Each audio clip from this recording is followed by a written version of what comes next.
우리가 이제 교회 나와서 상처를 받고 시험에 드는 것의 거의 90% 이상은 하나님과의 관계의 문제가 아니라 사람과의 관계의 문제, 인간관계의 문제입니다.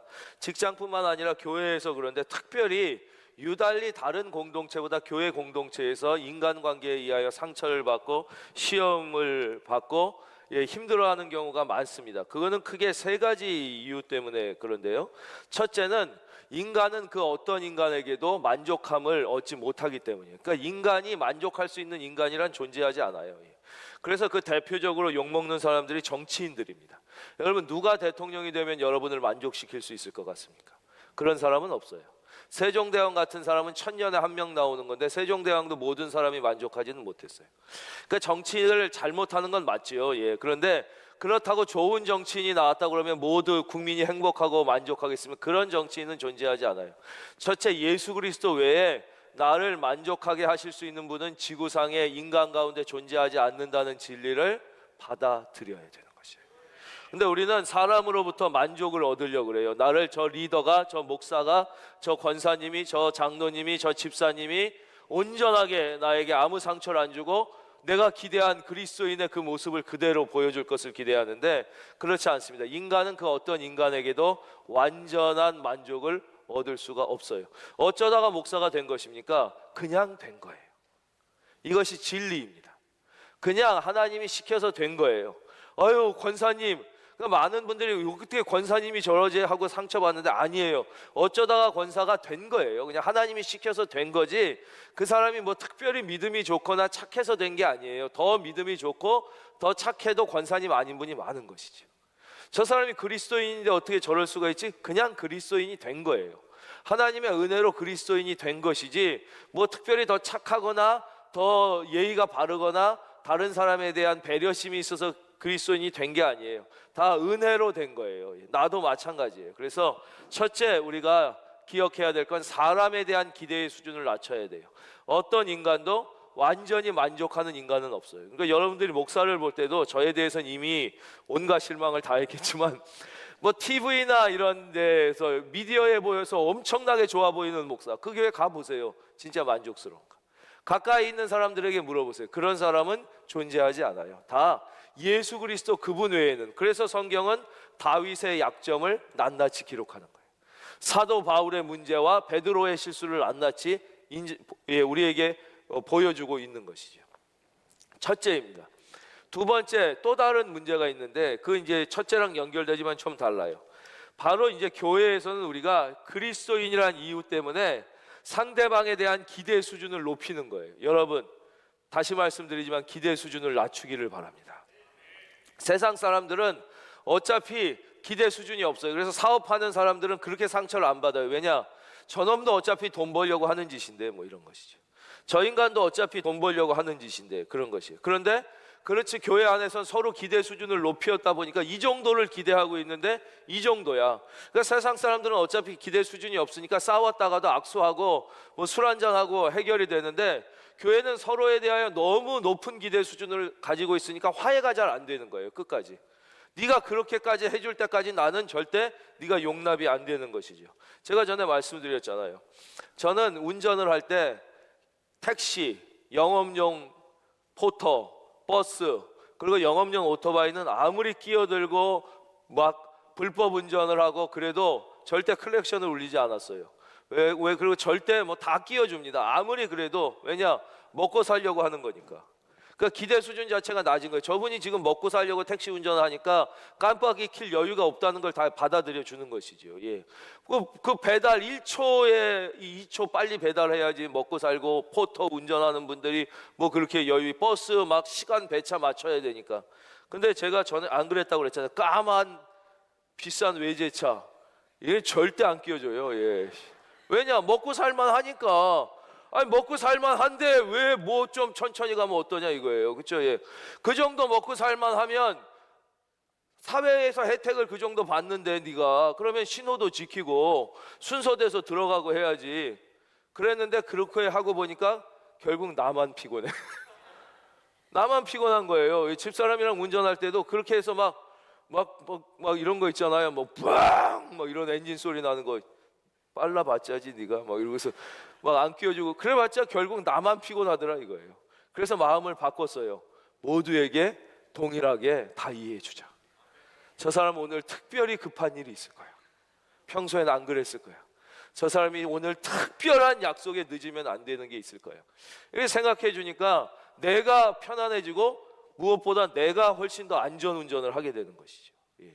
내가 안전운전을 하게 돼서 내가 좋아지는 거예요. 그래서 여러분, 두 번째는 우리가 교회에서 상대방에 대한 그 기대 수준을 세상 사람에 대해서 낮추고 교회 안에서 너무 높이다 보니까 내가 피곤하고 내가 상처받는 거니까 교회 안에서도 상대방을 대할 때 특별히 세상 사람보다 높은 기대 수준을 갖지 말기를 주의 이름으로 축원합니다.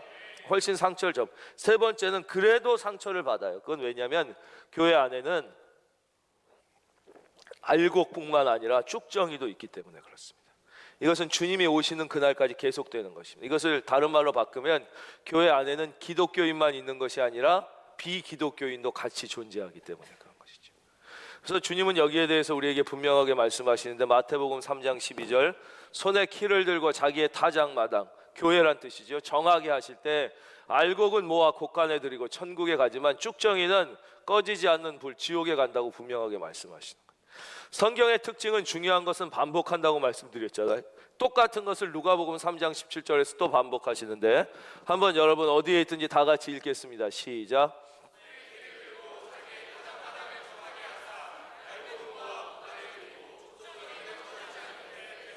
예, 그러니까 이거는 뭐 해석의 여지가 없습니다. 교회 안에는 언제까지 주님이 우리가 죽어서 주님 앞에 서는 날까지 주님이 다시 오셔서 세상을 심판하는 날까지 반드시 쭉정이가 같이 있는 것이에요. 쭉정이가. 그러니까 내가 볼 때는 겉으로는 다 집사고 겉으로는 목사고 겉으로는 찬양대원이지만 쭉정이가 존재하기 때문에 상처를 안 받을 수가 없어요. 그러니까 저 사람은 쭉정이다 이렇게 생각하라는 뜻이 아니라 쭉정일 수 있다는 것을 생각하고 있어야 돼요. 언제나 우리 예배 공동체 안에 팀 공동체 안에 쭉정이가 있을 수 있다는 것. 두 번째, 쭉정이가 아니라도 아직 너무 미성숙하니까 지금 주님 오시면 지옥 가는 거죠. 여러분 알곡과 쭉정이의 차이는 뭐냐? 무게예요. 무게. 크기의 차이가 아닙니다. 여러분 키질 안 해봐서 전혀 모르죠. 전 어렸을 때 할머니가 키질을 해요. 이렇게 아무것도 아니라 그냥 놓고 이렇게 하는 거예요. 그러면 알곡은 타작만 요즘 모아요. 왜요? 무거우니까 바람이 불어도 거기 떨어져요. 그대로. 그런데 쭉정이는 아무리 커도 겉으로 볼 땐 더 커도 바람이 불면 다 날아간단 말이에요.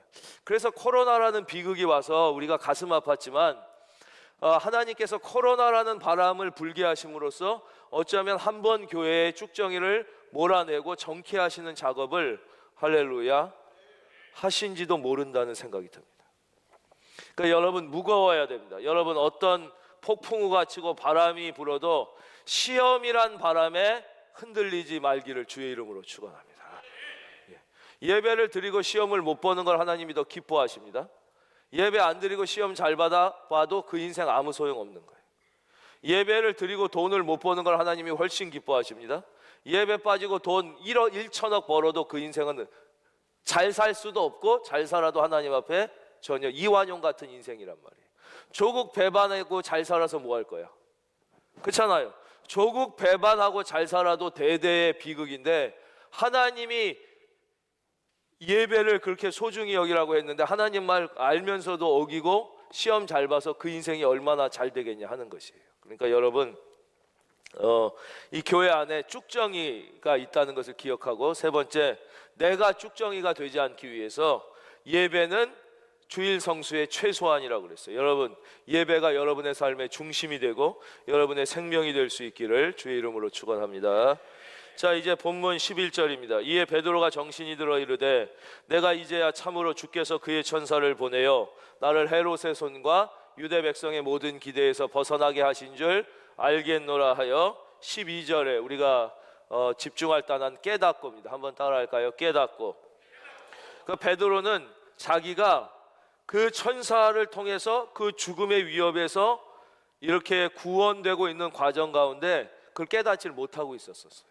그랬다가 나중에 비로소 깨닫게 됐다는 것이에요. 이것이 우리에게 주시는 교훈은 여러분들이 지금 어쩌면 하나님의 은혜의 터널을 통과하고 있을지도 모른다는 사실이에요.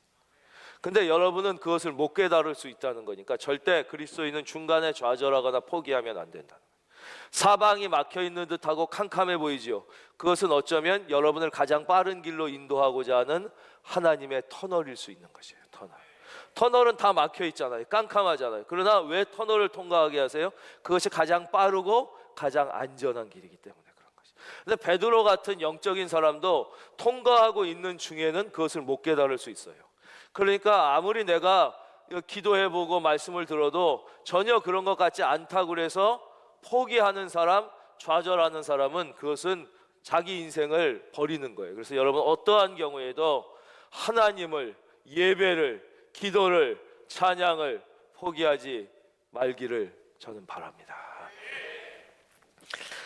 여기서 또 우리는 아주 중요한 메시지를 발견하게 되는데 이 분들이 참 재밌어요. 12절 깨닫고 마가라 하는 요한의 어머니 마리아의 집에 가니 여러 사람이 거기에 모여 기도하고 있더라. 은혜가 되죠. 첫째, 왜냐하면 베드로가 갔는데 싸움하고 있더라, 유튜브 보고 있더라, 게하고 있더라, 카드 치고 있더라. 그러면 안 되지만 기도하고 있더라. 이거 여러분 그렇잖아요. 그래서 우리 중에 어머니가 계시다면 남편이, 자녀가 전쟁터 같은 세상에 나가서 하루 종일 그 세상과 싸우고 믿음을 지키기 위하여 온갖 고생을 다하고 집에 돌아왔는데 엄마가 드라마 보고 있더라.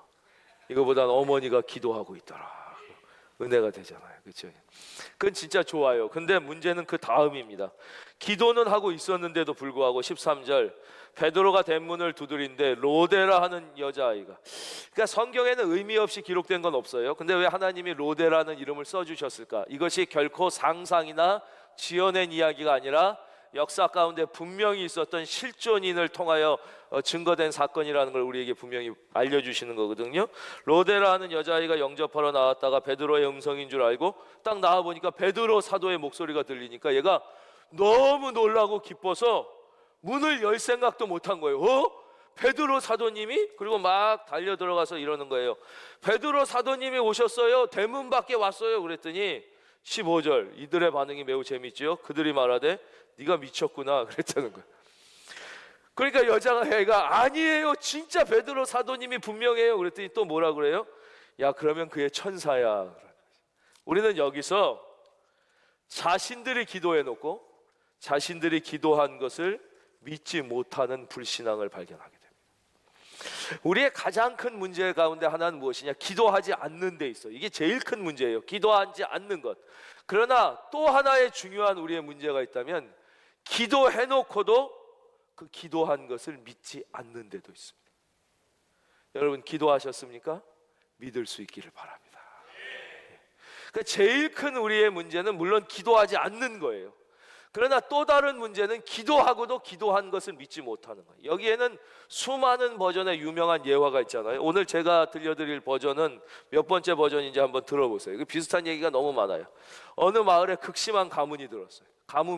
막 비가 오지 않고 이 논내 벼가 다 말라 죽어가서 다 굶어 죽게 됐어요. 그래서 막 구슬하고 기우제를 지내고 온갖 것을 다 해도 비가 오지 않아서 사람들이 죽게 됐어요. 드디어 그 교회 목사님이 결단을 했죠. 우리가 기도할 때다. 우리가 이제 기도하여 하나님께서 비를 내려주셔야 이제 이 마을이 살고 하나님의 살아계심을 증거할 수 있다. 그래가지고 부흥회를 하기로 했어요. 그래서 교회에 저녁에 모여서 주여,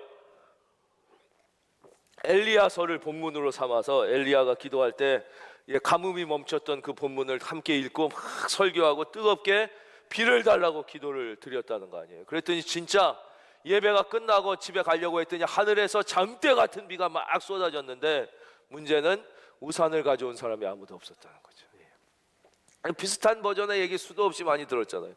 근데 그 목사님 아들만 보니까 우산을 갖고 왔더라는 거예요. 그래서 목사님도 깜짝 놀라서 야, 비도 안 오는데 너 어떻게 우산을 갖고 왔냐? 그랬더니 아버지, 오늘 우리가 하나님 앞에 비 오게 해달라고 기도하러 모였잖아요 했다는 얘기죠. 뭐 비슷한 버전의 얘기가 맞는데 바로 두 번째는 우리가 기도를 하고도 믿지 못하는, 여러분이 한 기도를 누가 믿어주겠습니까? 내가 믿지 못하는데 다른 누가 나의 기도를 믿어줄 수 있겠습니까? 나의 기도를 들으시는 하나님을 신뢰하기를 바랍니다. 우리가 가끔 우리 중에 이제 깊이 기도하는 분들이 있잖아요. 깊이 찬양하는 분들, 깊이 기도하는 분들, 오래 찬양하는 분들, 오래 기도하는 분들을 보면 가끔 내가 상상하지도 못하는 기도를 할 때가 있어요. 이게 내가 하는 말이 맞나 이런 거죠. 즉 내가 지금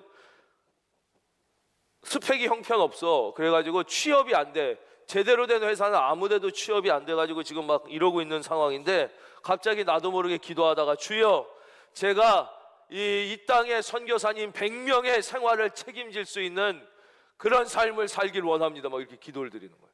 아니 지금 나도 당장 고시원 돈이 없는 애가 여러분 그렇게 기도가 갑자기 나오면 그것은 아마 성령이 시키신 기도일 가능성이 높습니다. 내가 헛소리 했구나 이렇게 생각하면 안 돼요.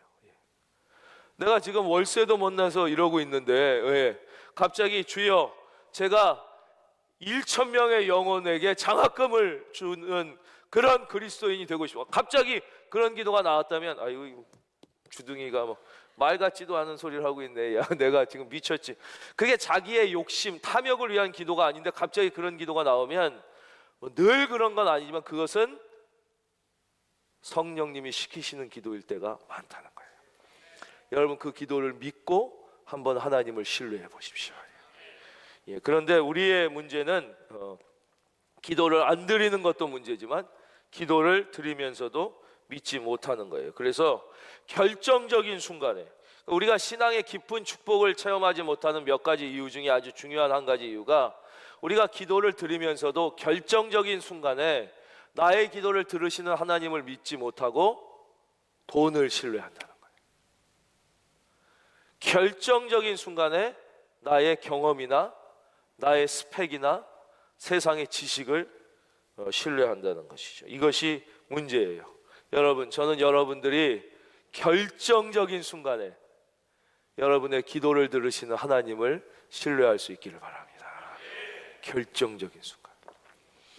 이 사람들이 왜 이렇게 깜짝 놀랐을까요? 두 번째는 타이밍의 문제예요. 타이밍. 기도는 타이밍이 중요하다고 말씀드렸죠. 왜냐하면 자기들이 베드로 사도를 구해달라고 기도했지만 지금 철통 같은 경비가 있고 잡아간 사람이 다른 사람도 아닌 최고의 권력자인 헤롯인데 하나님이 이렇게 빨리 문제를 해결해 줄 거라고는 상상도 못한 거예요.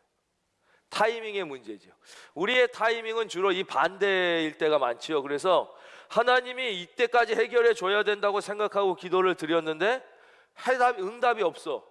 아유, 기도를 안 들어주시나 보다. 그래서 우리가 이제 포기하는 경우가 많아요. 대부분의 경우는 나의 타이밍이 하나님의 타이밍보다 급해. 근데 오늘은 정반대로 하나님이 더 급하게 응답하셨다는 거죠. 여러분, 이거에서는 아주 중요한 메시지가 있습니다. 하나님은 급할 때는 급하게 응답하시는 분이에요. 그러니까 하나님이 지금 나는 급하고 미치겠지만 응답하시지 않는다는 것은 여러분이 볼 때나 급하지 하나님이 보실 때는 급하지 않은 거예요.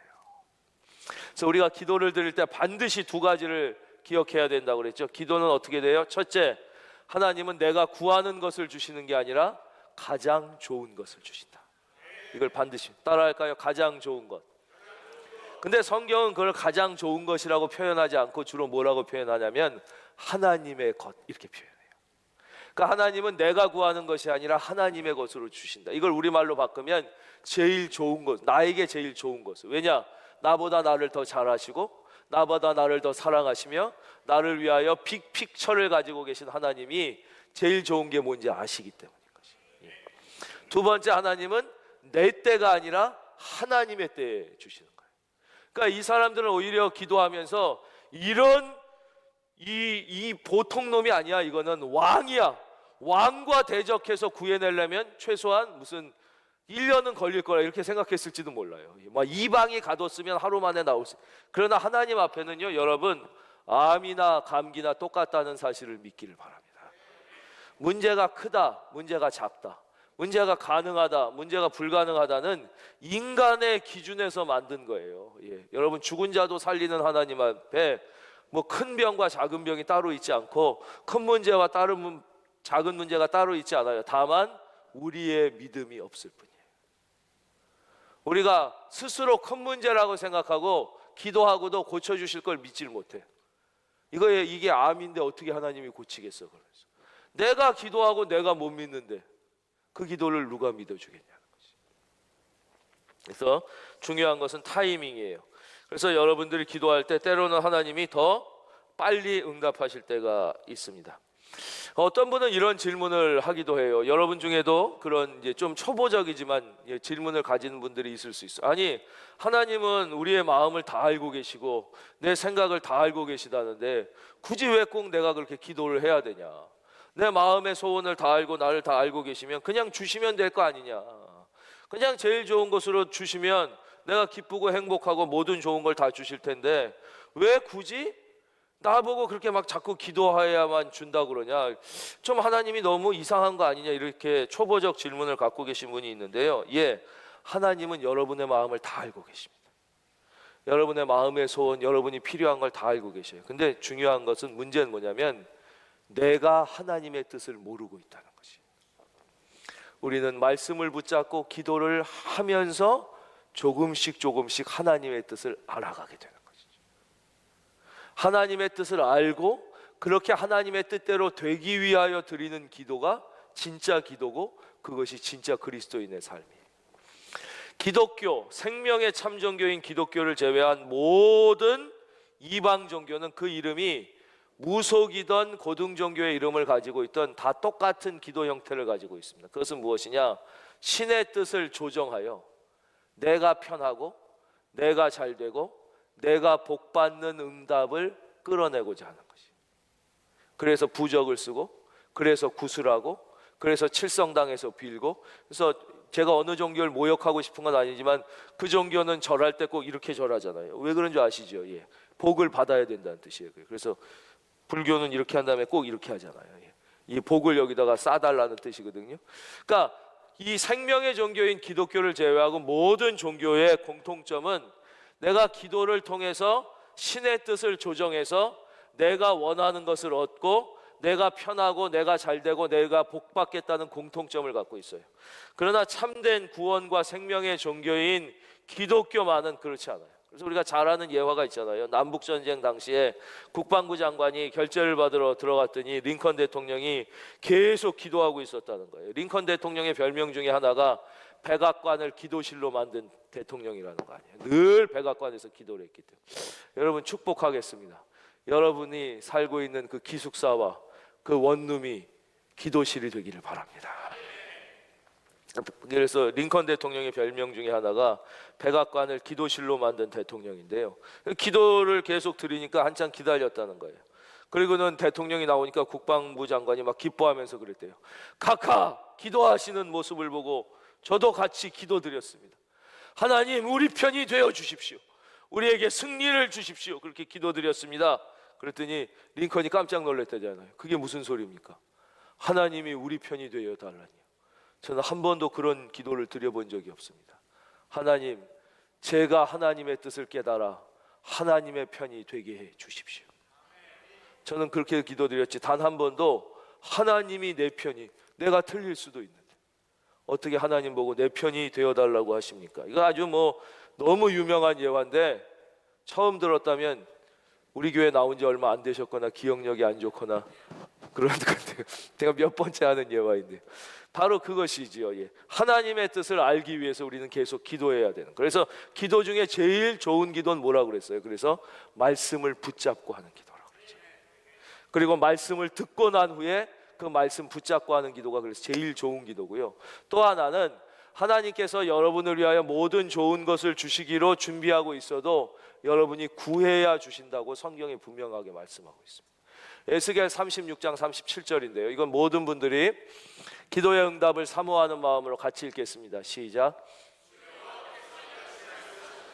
그래도 이스라엘 족속이 이같이 자기들에게 이루어 주기를 내게 구하여야 할지라. 아멘. 이게 주 여호와 하나님이 친히 하신 말씀이에요. 이 앞에 무슨 말씀이 있냐면 너희에게 자유를 주겠다, 너희에게 해방을 주겠다, 너희에게 회복을 주겠다, 너희에게 젖과 꿀이 흐르는 고향으로 돌아가게 하겠다, 너희에게 새로운 성전을 허락하겠다, 너희에게 새로운 나라, 모든 축복이 다 나와요. 그 다음에 주님이 뭐라고 그러시냐, 내가 이렇게 다 준비하고 있지만 그래도 이스라엘 족속인 너희가, 당사자인 너희가 구하여야 줄지니라. 여러분, 하나님 앞에 기도하여 하나님이 여러분을 위하여 갖고 계신 그 놀라운 계획을 그 계획의 완성을 경험하기를 바랍니다. 근데 하나님이 이제 좀 길게 기다리게 하시는 이유는, 우리 하나님은 여러분을 순간에 인도하시는 순간의 하나님이 아니라 여러분 인생 전체를 인도하시는 전체의 하나님이기 때문에 그런 거예요. 그러니까 그 사람의 인생 전체를 볼 때는 원하는 대학을 못 가는 게 훨씬 더 그 사람의 인생에 좋을 수도 있는 거예요. 더 겸손해지고 앞으로 훨씬 나아질 수 있다는 거예요. 그래서 떨어뜨리는 거예요. 그 사람과 우리 하나님은 순간의 하나님이 아니에요. 한번 따라하겠습니다. 순간이 아닌 전체의 하나님. 이것을 우리들이 많이 쓰는 말로 빅픽처라고 그러잖아요. 빅픽처. 예. 큰 그림을 볼 줄 아는 거예요. 인생도 지혜로운 사람은 큰 그림을 볼 줄 알아서 하나를 손해보고 10개를 얻잖아요. 먼저 주고 나중에 받잖아요. 그런데 그럴 줄 모르는 사람들은 보세요. 밥 한 끼에 4억 5천을 주고 얼마였는지 모르지만 워렌 버핏하고 빅픽처를 보니까 그런 거 아니에요. 밥 한 끼에 미친놈 왜 4억 5천을 줘?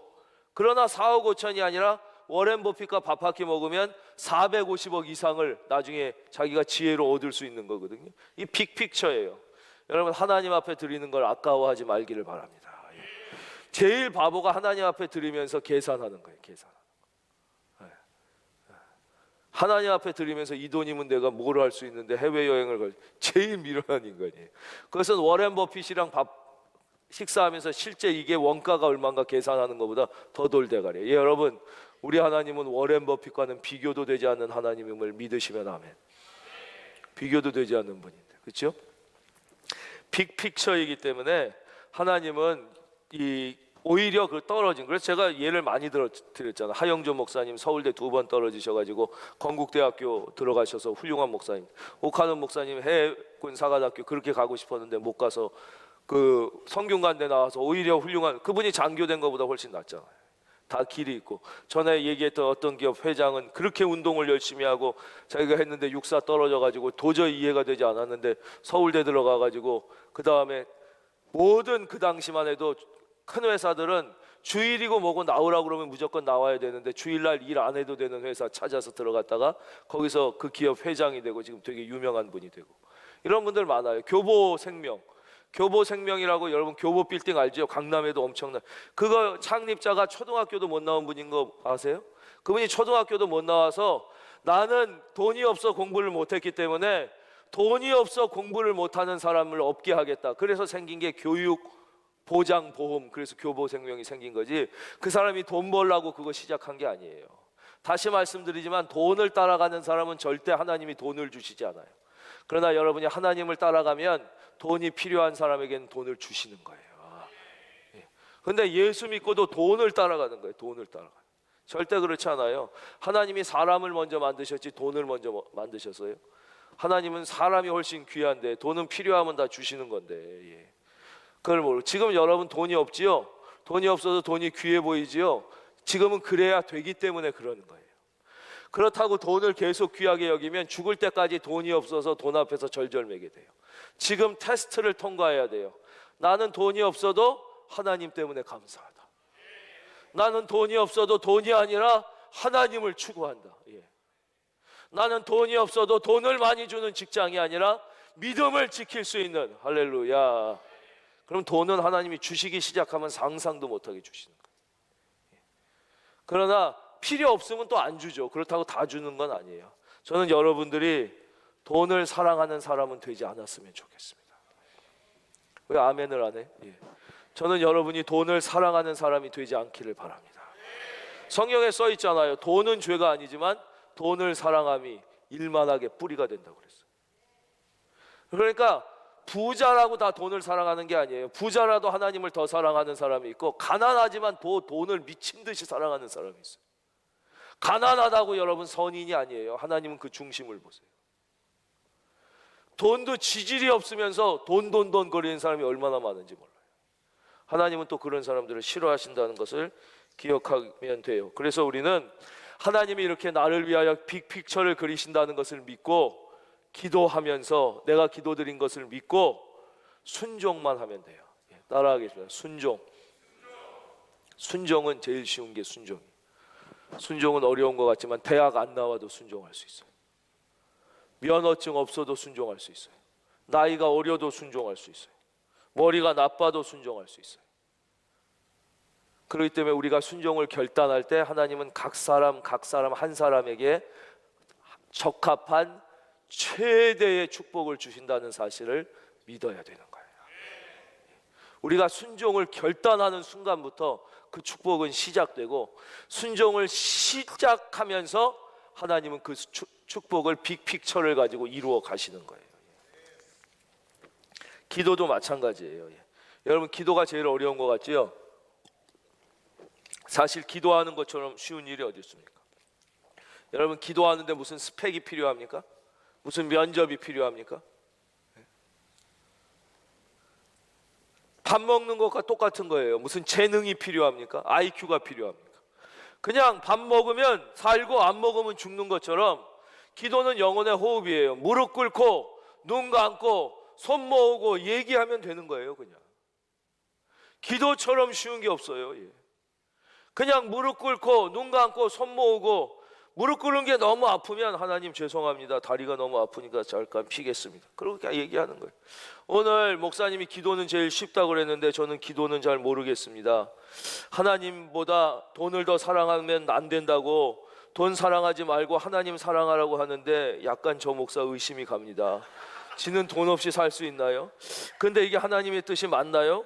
완전 사기꾼 같진 않은데 어떻게 해야 되면 좋을지 이렇게 얘기하는 거예요, 하나님 앞에. 정말로. 그러면 하나님이 살아계시기 때문에, 할렐루야, 여러분 마음에 응답을 주신다니까요. 비판적 설교 듣기를 하란 말이에요. 그냥 거부하지 말고, 설교가 내가 볼 때 아닌 것 같으면 물어봐, 하나님 앞에. 진짜 이렇게 비판적 설교 듣기를 하는 거예요. 기도처럼 쉬운 일이 없는데, 기도하지 않고 잘못 생각해가지고 살아계신 하나님을 경험하지 못하고 순종하지 못해서 하나님이 여러분을 향하여 갖고 계신 나보다 나를 더 사랑하시고, 그렇잖아요.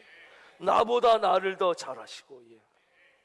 오죽하면 성경에 창세전부터 여러분을 계획. 여러분은 여러분을 언제 알기 시작했어요? 자의식이 생긴 때부터 알기 시작했잖아요. 여러분의 생명이 있어도 나는 나를 몰랐다고요. 그거를 깨달으면 지금 내가 아는 나도 얼마나 부족한가를 미루어 짐작할 수 있잖아요. 그러나 하나님은 창세전부터 나를 알았어요. 그러니까 나를 제일 사랑하시고 나에게 필요한 게 뭔지 제일 잘 아시는 그 하나님께 기도로 물어보면서 아무 면허증과 자격증과 대학 안 나와도 괜찮은 순종을 결단하는 순간부터 여러분은 정말 하나님이 여러분을 위하여 계획하신 그 어마어마한 축복을 날마다 경험하는, 다음 시간에 우리가 절대 기쁨에 대해서, 오늘 거기까지 다루면 시간이 너무 많이 걸리기 때문에 진짜 어떠한 상황과 환경 속에서도 하나님을 신뢰하며 기쁘게 자신감 있게 희망을 가지고 살아갈 수 있는 그런 그리스도인이 되는 것입니다. 이러한 축복이 여러분 모두에게 꼭 경험되시기를 주의 이름으로 축원합니다.